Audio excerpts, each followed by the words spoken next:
Welcome back to my YouTube channel study time with Priyanka. So आज के इस video में we are going to continue our 5th chapter of class 11 political theory book and the name of the chapter is rights. So आज के इस video में हम इस चैप्टर को कंटिन्यू करने वाले हैं। सो इस चैप्टर के फर्स्ट पार्ट में हमने इस चैप्टर के इंट्रोडक्शन को कंप्लीट किया था, साथ ही हमने इस चैप्टर के फर्स्ट टॉपिक को भी बहुत ही डिटेल वे में कंप्लीट किया था। सो आई होप कि आप लोगों ने फर्स्ट पार्ट जरूर देखा होगा, बट अगर अभी तक आप लोगों ने फर्स्ट पार्ट नहीं देखा है देन फर्स्ट पार्ट का लिंक आपको मेरे डिस्क्रिप्शन बॉक्स में मिल जाएगा, या फिर आप डायरेक्टली आई बटन को भी क्लिक करके फर्स्ट पार्ट देख सकते हैं। सो आज के इस वीडियो में हम इस चैप्टर के सेकंड टॉपिक को स्टार्ट करने वाले हैं। So now without further delay let's start our today's video. So इस चैप्टर का जो सेकंड टॉपिक है उस टॉपिक का नाम है where do rights come from. So अभी तक हम लोगों ने इस चैप्टर में ये जान लिया है कि आखिर राइट्स क्या होते हैं। एक बहुत ही प्रॉपर एंड सिंपल डेफिनेशन के थ्रू हमने समझा है कि राइट्स क्या होते हैं। साथ ही हमने ये भी जाना है कि राइट्स को क्लेम करने का हमारे पास कौन से दो ग्राउंड है, कौन से दो बेसिस है। सो अब हम लोग इस टॉपिक में ये जानने वाले हैं कि हमारे पास जो राइट्स है, हमारे पास जो कॉमन क्लेम है, आखिर वो हमें किन के द्वारा प्रोवाइड किया गया है। सो टॉपिक का नाम है where do rights come from, यानी कि हमारे पास जो राइट्स है आखिर वो कहाँ से आए हैं, किन के द्वारा दिया गया है। सो सबसे पहले हम लोग ये जानेंगे कि 17 एंड 18 सेंचुरीज के टाइम पीरियड के दौरान लोगों का क्या मानना था कि हमारे पास जो राइट्स है आखिर वो कहाँ से आए हैं। उसके बाद हम लोग ये जानेंगे कि रिसेंट ईयर्स में, यानी कि आजकल के टाइम पीरियड में लोगों का क्या मानना है कि जो राइट्स है आखिर वो हमारे पास कहाँ से आए हैं। सो दो बेसिकली आप कह सकते हैं दो थ्योरी है या फिर दो मानना है। शुरुआत के टाइम पीरियड में कुछ दूसरा मानना था कि राइट्स कहाँ से आए हैं, बट अभी के टाइम पीरियड में लोगों का कुछ और ही मानना है कि राइट्स कहाँ से हमें प्रोवाइड किया गया है। सो सबसे पहले हम लोग 17 एंड 18 सेंचुरीज के टाइम पीरियड के दौरान जो कुछ भी मानना होता था लोगों का उसको समझते हैं। सो 17 एंड 18 सेंचुरीज के टाइम पीरियड के दौरान जो पॉलिटिकल थ्योरीज थे, यानी कि जितने भी पॉलिटिकल थिंकर्स थे, उनका मानना ये होता था कि हमारे पास जो राइट्स है, हमारे पास जो कॉमन क्लेम है, जो अधिकार है, वो बेसिकली हमें नेचर के द्वारा यानी कि प्रकृति के द्वारा या फिर गॉड के द्वारा, भगवान के द्वारा प्रोवाइड किया गया है। सो बेसिकली पहले के टाइम पीरियड में यही मानना होता था कि हमारे पास जो अधिकार है, हमारे पास जो राइट्स है, वो हमें नेचर के द्वारा या फिर डायरेक्टली भगवान के द्वारा प्रोवाइड किया गया है। सो ये जो थ्योरी है, इस थ्योरी से हमें ये पता चलता है कि हमारे पास जो राइट्स है, हमारे पास जो कॉमन क्लेम है, जो अधिकार है, वो हमें किसी भी रूलर यानी कि किसी भी एम्पायर, किसी भी किंग द्वारा या फिर किसी भी सोसाइटी द्वारा प्रोवाइड नहीं किया गया है, बल्कि हम अपने राइट्स के साथ ही बॉर्न हुए हैं। हमारा जब जन्म हुआ है देन हम अपने बेसिकली हमारा जो कॉमन क्लेम है, जो कॉमन अधिकार है, उसके साथ ही हमारा जन्म हुआ है, जैसे कि जीने का अधिकार, स्वतंत्रता का अधिकार और प्रॉपर्टी को ओन करने का अधिकार। सो हमारे पास जो राइट्स है वो हमारे पास जन्म से ही है, जैसे ही हमारा जन्म हुआ है नेचर के द्वारा या फिर भगवान के द्वारा हमें वो राइट्स प्रोवाइड किया गया है। सो इसीलिए हमारे पास जो राइट्स है वो इनएलिएनेबल है, यानी कि हमारे पास जो राइट्स है वो हमसे कोई भी नहीं छीन सकता है। इवन जो रूलर है, जो सोसाइटी है, वो भी हमसे ये राइट नहीं छीन सकता है, क्योंकि ये जो राइट है वो हमें गॉड के द्वारा, नेचर के द्वारा प्रोवाइड किया गया है। सो बेसिकली इन पॉलिटिकल थ्योरिस्ट के हिसाब से हमारे पास बेसिकली 3 नेचुरल राइट्स है जो कि नेचर के द्वारा प्रोवाइड किया गया है। सो पहला है राइट टू लाइफ, यानी कि जीने का अधिकार। दूसरा है राइट टू लिबर्टी, यानी कि हमारे पास फ्रीडम है, स्वतंत्रता है। और तीसरा है राइट टू प्रॉपर्टी, यानी कि प्रॉपर्टी को ओन करने का भी अधिकार हमारे पास है। सो ये तीनों ही जो राइट है ये बेसिकली नेचुरल राइट है जो कि हर एक व्यक्ति के पास जन्म से ही होता है। एंड ये जो 3 नेचुरल राइट्स है ये इवन इतने ज्यादा इंपॉर्टेंट है कि हमारे पास जो दूसरे राइट्स है वो बेसिकली इन्हीं 3 बेसिक राइट्स के थ्रू डिराइव्ड हुए हैं। यानी कि आप कह सकते हैं कि ये 3 जो बेसिक राइट है, जो नेचुरल राइट है, इसको प्रोटेक्ट करने के लिए या फिर इन तीनों राइट्स को फुलफिल करने के लिए हमें दूसरे राइट्स भी दिए जाते हैं। सो ये जो आइडिया है कि हम राइट्स के साथ ही बॉर्न हुए हैं, हमारा जब जन्म हुआ है देन हम राइट्स को लेके ही जन्म लिए हैं। सो ये जो आइडिया है ये बहुत ही पावरफुल नोशन है, ये एक बहुत ही पावरफुल आप कह सकते हैं धारणा है, क्योंकि यही हमें ये बताता है, यही हमें ये सजेस्ट करता है कि कोई भी स्टेट, सो स्टेट का मतलब यहाँ पे गवर्नमेंट से है, सो कोई भी गवर्नमेंट या फिर कोई भी ऑर्गेनाइजेशन हमसे हमारा जो राइट है वो नहीं छीन सकता है, क्योंकि ये हमें डायरेक्टली लॉ ऑफ नेचर यानी कि प्रकृति के द्वारा, भगवान के द्वारा प्रोवाइड किया गया है। सो बेसिकली 17 एंड 18 सेंचुरीज के टाइम पीरियड के दौरान लोगों का, पॉलिटिकल थ्योरिस्ट का ये मानना था कि हमारे पास जो राइट्स है वो बेसिकली हमें नेचर के द्वारा या फिर भगवान के द्वारा प्रोवाइड किया गया है। बट अगर हम रिसेंट ईयर्स की बात करें, यानी कि आजकल के टाइम पीरियड की बात करें, सो ये जो टर्म है नेचुरल राइट्स, आज के टाइम पीरियड में इस टर्म को बेसिकली ह्यूमन राइट्स से रिप्लेस किया गया है। यानी कि जिस राइट्स को हम लोग अभी तक नेचुरल राइट्स बोल रहे थे, सो आज के टाइम पीरियड में उन सारे राइट्स को अब ह्यूमन राइट्स कहा जाने लगा। सो ये जो टर्म है नेचुरल राइट्स, जिस टर्म को पहले यूज किया जाता था, सो आखिर आज के टाइम पीरियड में हम लोग इस टर्म को यूज ना करके ह्यूमन राइट्स टर्म को क्यों यूज करते हैं? सो इसका रीजन बेसिकली यही है कि ये जो नेचुरल लॉ है या फिर नेचर के द्वारा जो हमें राइट्स प्रोवाइड किया गया है, गॉड के द्वारा जो हमें राइट प्रोवाइड किया गया है, सो ये जो आइडिया है ये बेसिकली आज के टाइम पीरियड में अनएक्सेप्टेबल है। यानी कि आज के टाइम पीरियड में ऐसे बहुत सारे लोग हैं जो कि गॉड के ऊपर बिलीव नहीं करते हैं, नेचर के लॉ के ऊपर बिलीव नहीं करते हैं। सो उन लोगों के लिए ये मानना बहुत ज्यादा मुश्किल है कि हमारे पास जो राइट्स है वो हमें गॉड के द्वारा दिया गया है या फिर नेचर के द्वारा दिया गया है। सो इसीलिए आज के टाइम पीरियड में नेचुरल राइट्स ये जो टर्म है इसको ना यूज करके हम लोग बेसिकली ह्यूमन राइट टर्म को यूज करते हैं, क्योंकि बहुत सारे लोगों का ये मानना नहीं होता है कि भगवान या फिर नेचर एग्जिस्ट करता है। सो इसीलिए जो चीज एग्जिस्ट ही नहीं करता है आखिर वो हमें राइट कैसे प्रोवाइड कर सकता है? सो इसी रीजन की वजह से बेसिकली आज के टाइम पीरियड में हम लोग ह्यूमन राइट्स टर्म का यूज करते हैं। नाउ नेक्स्ट हमें बता रखा है कि ह्यूमन राइट्स के पीछे का क्या अजम्पशन है, यानी कि ह्यूमन राइट्स के पीछे का क्या धारणा है, आखिर इन सारे राइट्स को हम लोग ह्यूमन राइट्स क्यों कह रहे हैं। सो हमने ये जान लिया कि पहले जो हम लोग राइट्स को डिफाइन करते थे वो बेसिकली नेचुरल राइट्स के टर्म में करते थे, यानी कि हमारे पास जो राइट्स है वो हमें नेचर के द्वारा प्रोवाइड किया गया है। बट जब हम लोग नेचुरल राइट्स टर्म की जगह पे ह्यूमन राइट्स टर्म का यूज कर रहे हैं, सो आखिर इस टर्म को यूज करने के पीछे का क्या धारणा है?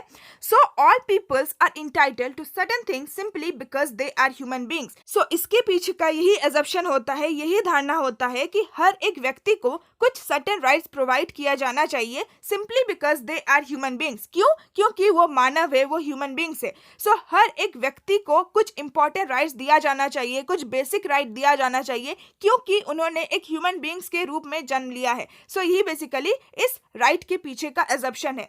So as a human beings each person is unique and equally valuable. So एक ह्यूमन बीइंग के रूप में, एक मानव के रूप में हर एक व्यक्ति यूनिक होता है और हर एक व्यक्ति का जो वैल्यू है वो इक्वल होता है। So since all persons are equal and no one is born to serve others, all individuals are entitled to certain rights. So basically हर एक जो व्यक्ति होता है वो इक्वल होता है और कोई भी व्यक्ति किसी दूसरे व्यक्ति को सर्व करने के लिए, उसके लिए काम करने के लिए नहीं जन्मा है। सो इसीलिए हर एक इंडिविजुअल को, हर एक ह्यूमन बीइंग्स को कुछ राइट्स दिया जाना चाहिए। सो इसीलिए इन सारे राइट्स को अब ह्यूमन राइट्स कहा जाने लगा। सो बेसिकली हमारा जन्म एक ह्यूमन बीइंग्स के रूप में हुआ है, सो इसीलिए हमारे पास ह्यूमन राइट्स है। सो बेसिकली जिस चीज को हम लोग नेचुरल राइट्स कहते थे, यानी कि हमें नेचर के द्वारा प्रोवाइड किया गया है, वही सेम चीज को अब हम लोग ह्यूमन राइट्स कह रहे हैं, यानी कि हम लोग मानव है, हमारा जन्म एक ह्यूमन बीइंग्स के रूप में हुआ है। सो इसीलिए हमारे पास ये सारे बेसिक राइट्स होने चाहिए। एंड इसके पीछे का रीजन क्या था? सो बेसिकली आज के टाइम पीरियड में ऐसे बहुत सारे लोग हैं जो कि गॉड या फिर नेचर के ऊपर बिलीव नहीं करते हैं।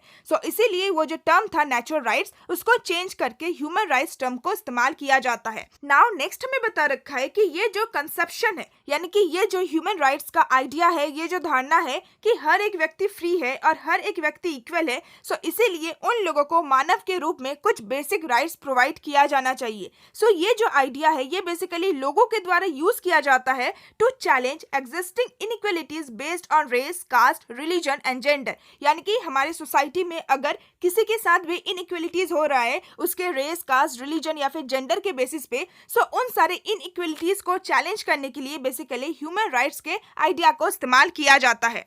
नाउ नेक्स्ट हमें बता रखा है universal Declaration of Human rights. So universal Declaration of Human rights basically एक इंटरनेशनल डॉक्यूमेंट है जो कि यूएन यानी कि यूनाइटेड नेशन ऑर्गेनाइजेशन द्वारा अडॉप्ट किया गया है, जो कि ये कहता है कि हर एक ह्यूमन बीइंग्स, हर एक व्यक्ति इक्वल है और फ्री है और हर एक व्यक्ति के पास कॉमन अधिकार है, कॉमन राइट्स है। So basically Universal Declaration of Human rights ये बताता है कि किसी एक पर्टिकुलर कंट्री में नहीं बल्कि आप वर्ल्ड के किसी भी पार्ट में रहते हो, अगर आप एक ह्यूमन बीइंग्स हो देन आपके पास जो बेसिक राइट्स है लाइफ का, फ्रीडम का और प्रॉपर्टी का, ये आपको प्रोवाइड किया जाएगा। So the UN Universal Declaration of Human Rights build upon this understanding of rights. So basically even जो UN Universal Declaration of Human Rights है वो भी राइट्स का ये जो अंडरस्टैंडिंग है यानी कि राइट्स का जो इंपॉर्टेंस है उसको एक्सेप्ट करता है और साथ ही साथ कॉमन क्लेम्स को, कॉमन जो राइट्स होता है लोगों का, उसको रिकॉग्नाइज करता है, उसको एक्सेप्ट करता है, स्वीकार करता है कि ये सारे जो कॉमन क्लेम्स है ये बेसिकली लोगों के लिए बहुत ज़्यादा इंपॉर्टेंट है अगर वो एक डिग्निफाइड और अगर वो एक सेल्फ रिस्पेक्ट वाला लाइफ जीना चाहते हैं। सो बेसिकली इस लाइन का मतलब ये है कि universal Declaration of Human rights ने ये एक्सेप्ट किया है कि हर एक व्यक्ति को कुछ कॉमन क्लेम्स दिया जाना चाहिए, हर एक व्यक्ति का कुछ कॉमन अधिकार होता है अगर वो अपने लाइफ को रिस्पेक्ट के साथ जीना चाहते हैं। सो वर्ल्ड के अलग अलग पार्ट में ऐसे लोग जिन लोगों ने डिस्क्रिमिनेशन फेस किया है, जिन लोगों को सब्जुकेट किया गया है, यानी कि जिन लोगों को दबाया गया है, जिन लोगों को सेपरेट किया गया है, या फिर जिन लोगों को equal rights and opportunities provide नहीं किया गया है, इक्वल राइट्स एंड अपॉर्चुनिटीज से वंचित किया गया है। सो आज के टाइम पीरियड में ऐसे लोग बेसिकली यूनिवर्सल ह्यूमन राइट्स के बेसिस पे ही उन सारे लॉज को चैलेंज करते हैं जिन सारे लॉज की वजह से वे लोग इतना ज्यादा डिस्क्रिमिनेशन फेस करते हैं। सो जैसे कि मैंने आपको बताया कि यूनिवर्सल ह्यूमन राइट्स एक इंटरनेशनल डॉक्यूमेंट है जो कि हर एक ह्यूमन बींग्स को ये राइट प्रोवाइड करता है कि आप अगर ह्यूमन बींग्स है देन आपके पास फ्रीडम का अधिकार है, आपके पास इक्वलिटी का अधिकार है। सो इसीलिए यूनिवर्सल ह्यूमन राइट्स के डिक्लेरेशन के ही बेसिस पे ऐसे लोग जिन लोगों ने अपने लाइफ में या फिर अपने अपने कंट्रीज में डिस्क्रिमिनेशन फेस करते हैं, सो वे लोग ऐसे लॉज को चैलेंज करते हैं, ऐसे गवर्नमेंट को चैलेंज करते हैं इसी डिक्लेरेशन के बेसिस पे।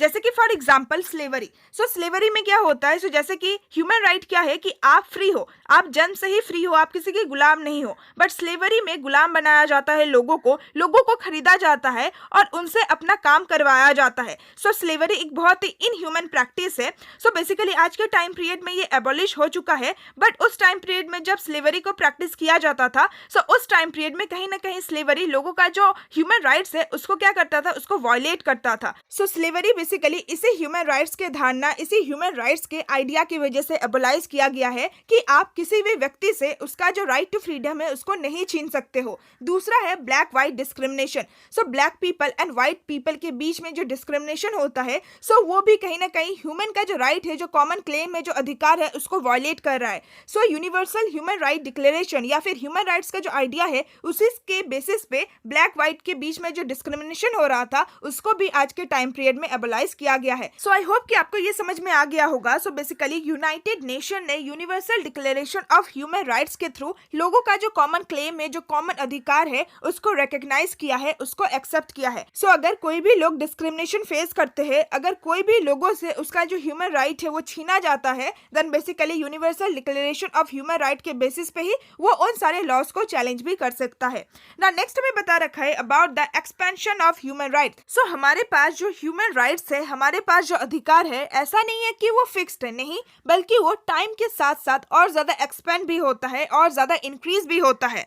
So the list of Human rights which people have claimed has expanded over the years as societies face new threats and challenges. So हमारा जो ह्यूमन राइट्स का लिस्ट है जो कि हम क्लेम करते हैं, जिसके ऊपर हमारा अधिकार होता है, जिसके ऊपर हमारा हक होता है, सो वो टाइम के साथ साथ एक्सपेंड भी होता है, यानी कि वो टाइम के साथ साथ इंक्रीज भी होता है जब भी हमारा जो सोसाइटी है वो न्यू प्रॉब्लम को फेस करता है या फिर न्यू चैलेंजेस को फेस करता है। सो जैसे जैसे हमारी सोसाइटी में न्यू प्रॉब्लम्स या फिर न्यू चैलेंजेस अराइज होते हैं, सो उन सारे प्रॉब्लम को फेस करने के लिए हमारे पास जो ह्यूमन राइट्स का लिस्ट है उसको भी इंक्रीज किया जाता है। जैसे कि फॉर एग्जांपल आज के टाइम पीरियड में हम लोग बहुत ज्यादा कॉन्शियस है, बहुत ज्यादा जागरूक है कि हमें अपने नेचुरल एनवायरनमेंट को प्रोटेक्ट करने का बहुत ज्यादा जरूरत है, क्योंकि बेसिकली इंडस्ट्रियलाइजेशन की वजह से, डेवलपमेंट की वजह से हमारा जो नेचुरल एनवायरनमेंट है वो बहुत ज्यादा डैमेज हो रहा है, बहुत ज्यादा पोल्यूटेड हो रहा है। सो इसीलिए आज के टाइम पीरियड में हम लोग इस चीज को प्रोटेक्ट करने के लिए बहुत ज्यादा जागरूक है। And this has generated demands for right to clean air, water and sustainable development. So इसी चीज की वजह से आज के टाइम पीरियड में ऐसे डिमांड भी अराइज हो रहे हैं कि हमें राइट टू क्लीन एयर चाहिए, राइट टू क्लीन वाटर चाहिए, यानी कि हमारे पास एक ऐसा भी अधिकार होना चाहिए, एक ऐसा भी राइट होना चाहिए जिसके थ्रू हमें क्लीन वाटर एंड एयर मिले और साथ ही साथ सस्टेनेबल डेवलपमेंट भी मिले। सो बेसिकली जैसे जैसे हमारी सोसाइटी में न्यू प्रॉब्लम अराइज होते जाएंगे, वैसे वैसे इन सारे प्रॉब्लम को फेस करने के लिए हमारे पास जो राइट्स है वो और ज्यादा बढ़ते चला जाएगा, वो और ज्यादा एक्सपेंड होते चले चले जाएगा। सो आई होप कि आपको ये टॉपिक बहुत ही अच्छी तरीके से समझ में आ गया है कि आखिर हमारे पास जो राइट्स है वो कहाँ से आए। सो पहले के टाइम पीरियड में ये माना जाता था कि हमारे पास जो राइट्स है वो बेसिकली नेचर के द्वारा या फिर भगवान जी के द्वारा प्रोवाइड किया गया है, बट आज के टाइम पीरियड में ये एक्सेप्ट किया जाता है कि सिंपली हम लोग ह्यूमन बीइंग से, हम लोग मानव है, इसीलिए हमारे पास कॉमन क्लेम होना चाहिए, इसीलिए हमारे पास कॉमन राइट होना चाहिए। सो आई होप कि आपको ये टॉपिक बहुत ही अच्छी तरीके से समझ में आ गया होगा।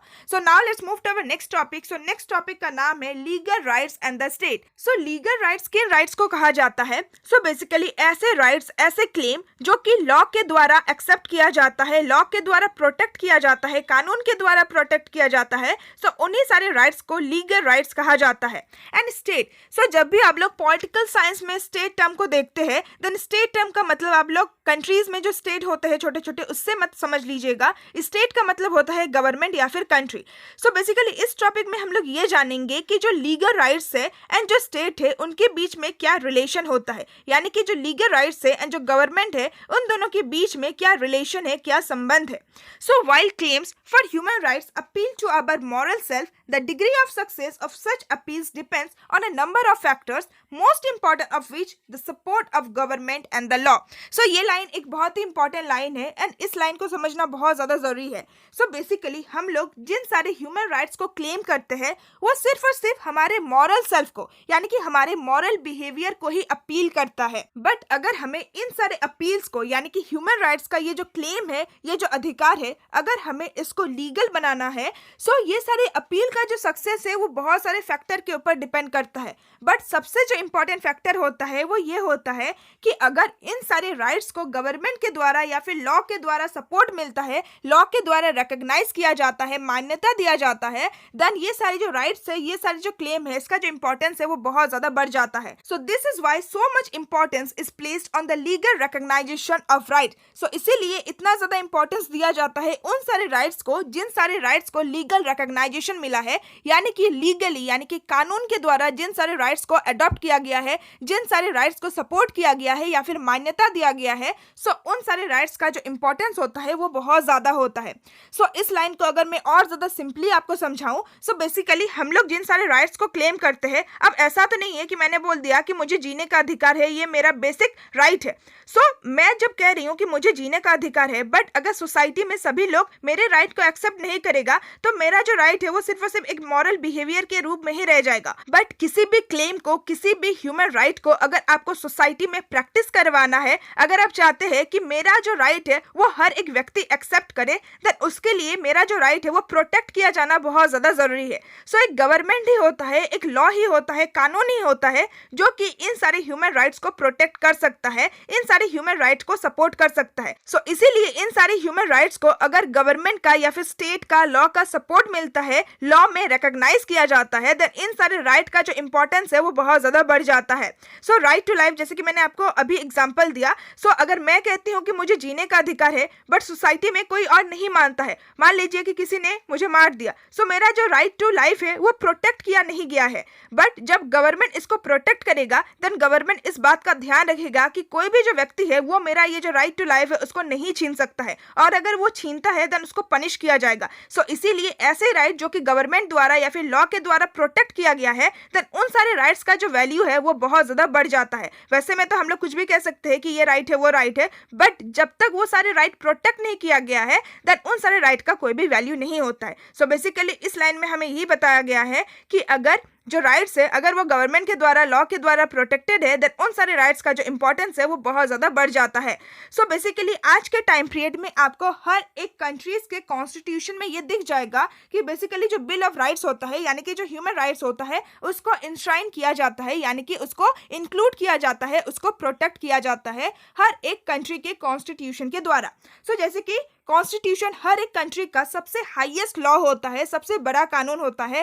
हर एक कंट्री अपने कॉन्स्टिट्यूशन के अकॉर्डिंग ही चलता है। सो अगर किसी भी राइट को कॉन्स्टिट्यूशन में जगह मिलता है, कॉन्स्टिट्यूशन में रिकॉग्नाइज किया जाता है, तब उन सारे राइट्स का जो इंपॉर्टेंस है वो बहुत ज्यादा बढ़ जाता है। In our country we call them fundamental rights. So हमारे कंट्री में जिन सारे राइट्स को कॉन्स्टिट्यूशन में जगह मिला है, देन उन सारे राइट्स को फंडामेंटल राइट्स कहा जाता है। सो हमारे पास बेसिकली 6 फंडामेंटल राइट्स होते हैं।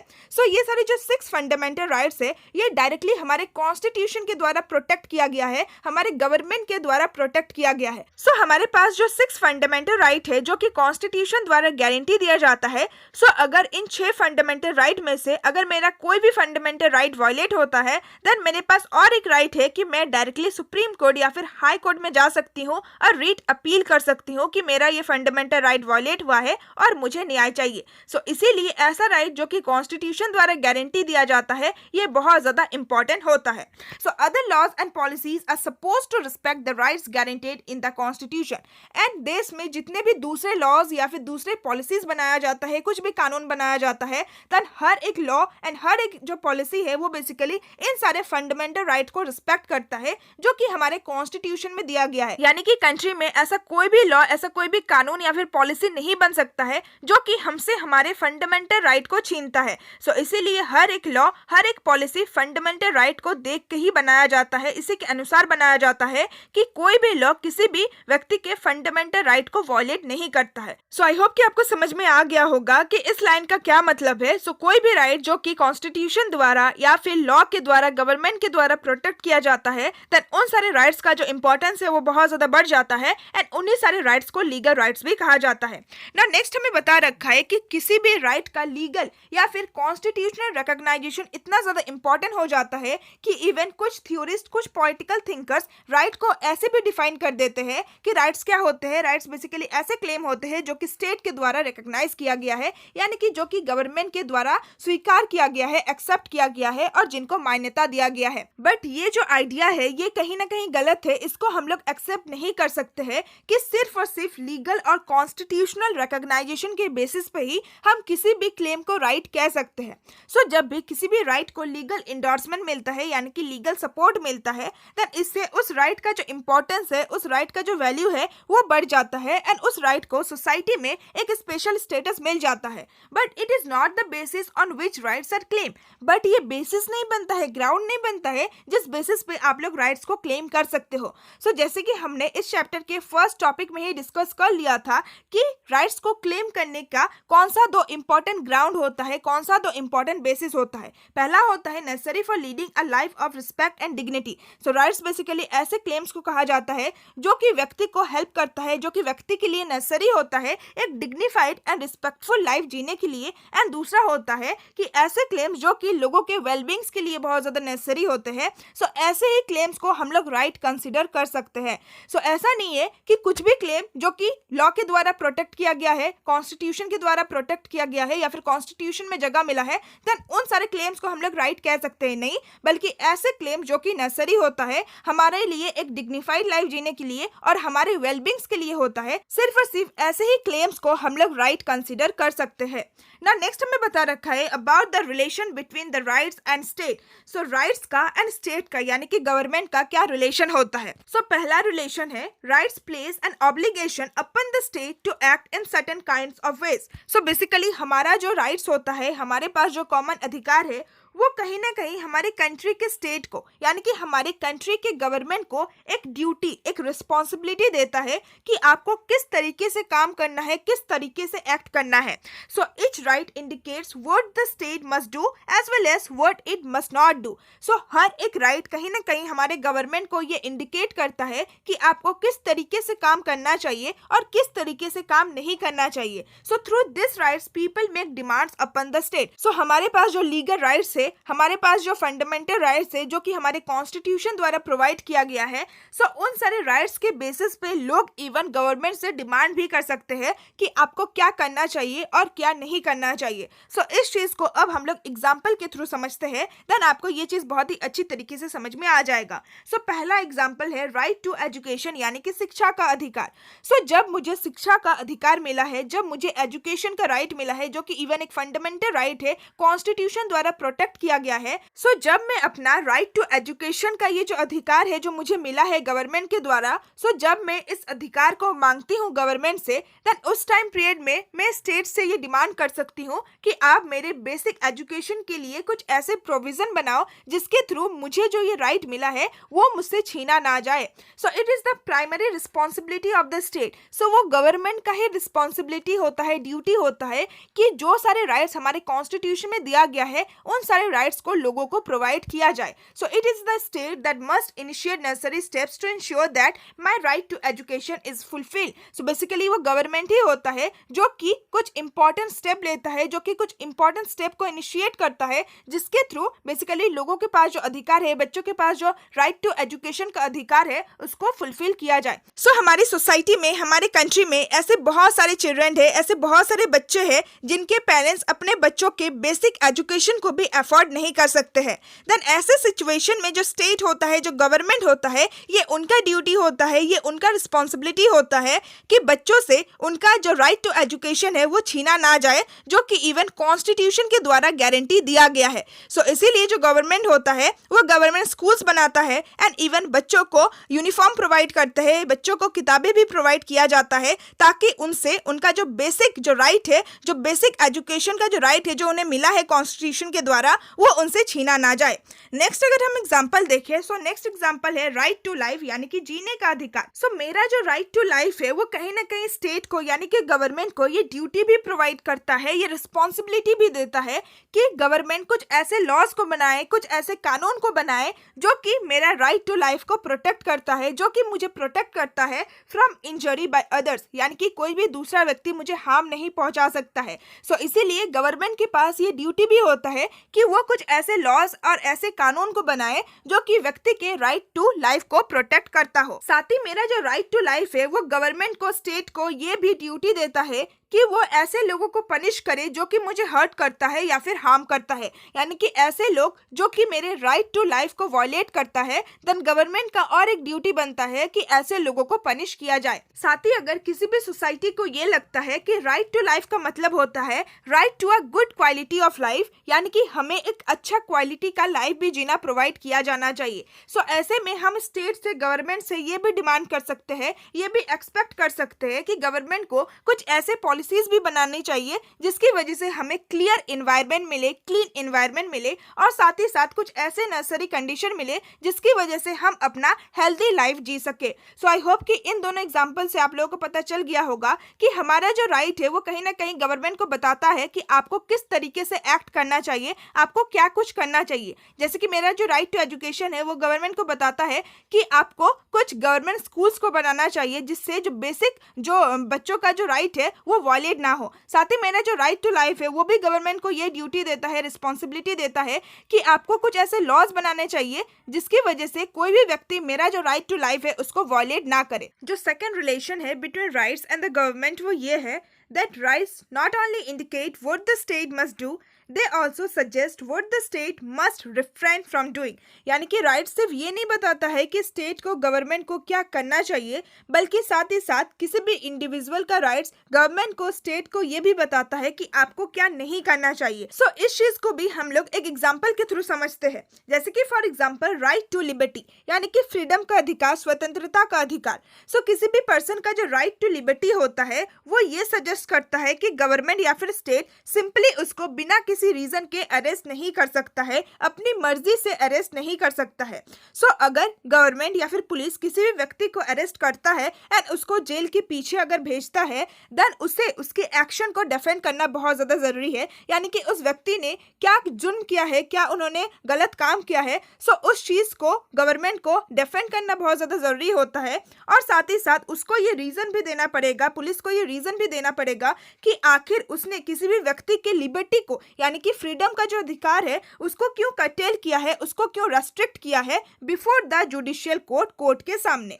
सो this is why the police are required to produce an arrest warrant before taking me away. इसीलिए आप लोगों ने मूवीज में देखा होगा कि जब भी पुलिस किसी भी व्यक्ति को अरेस्ट करने जाती है, देन वो अपने साथ एक अरेस्ट वारंट लेके जाती है जिसमें ये लिखा हुआ रहता है कि किसी भी व्यक्ति को किस बेसिस पे, किस रीजन की वजह से अरेस्ट किया जाता है. So my rights thus place certain constraint upon the state action. So इस तरीके से मेरा जो अधिकार है, मेरा जो राइट है, वो कहीं ना कहीं स्टेट के ऊपर, गवर्नमेंट के ऊपर एक रेस्ट्रिक्शन भी प्लेस कर रहा है, उसको कहीं ना कहीं लिमिट कर रहा है, उसको कहीं ना कहीं कंट्रोल कर रहा है. सो हमारे पास जो राइट्स है वो कहीं ना कहीं ये भी इंश्योर करती है कि स्टेट के पास, यानी कि गवर्नमेंट के पास जो अथॉरिटी होता है रूल करने के लिए, जो पावर होता है, जो राइट होता है रूल करने के लिए, ऑर्डर देने के लिए, सो वो जो राइट है गवर्नमेंट को उस राइट को इस तरीके से, उस अथॉरिटी को उस पावर को इस तरीके से यूज करना चाहिए कि वो किसी भी इंडिविजुअल के लाइफ और लिबर्टी को वायलेट ना करता हो, किसी भी व्यक्ति के फंडामेंटल राइट्स को वायलेट ना करता हो। सो गवर्नमेंट को, स्टेट को जो अथॉरिटी दिया जाता है, जो पावर दिया जाता है रूल करने के लिए,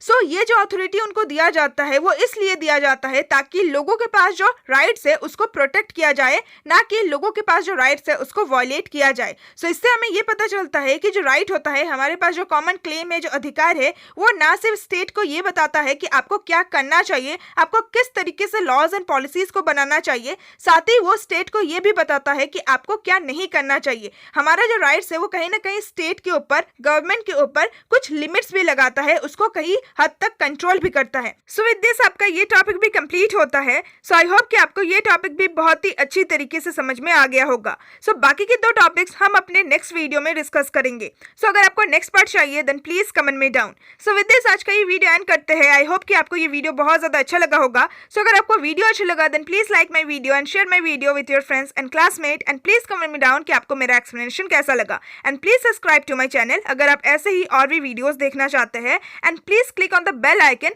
ताकि आपको नेक्स्ट पार्ट का नोटिफिकेशन मिल जाए। So now see you all soon in my next video. Till then bye bye and stay tuned with my channel, and thanks for watching my video.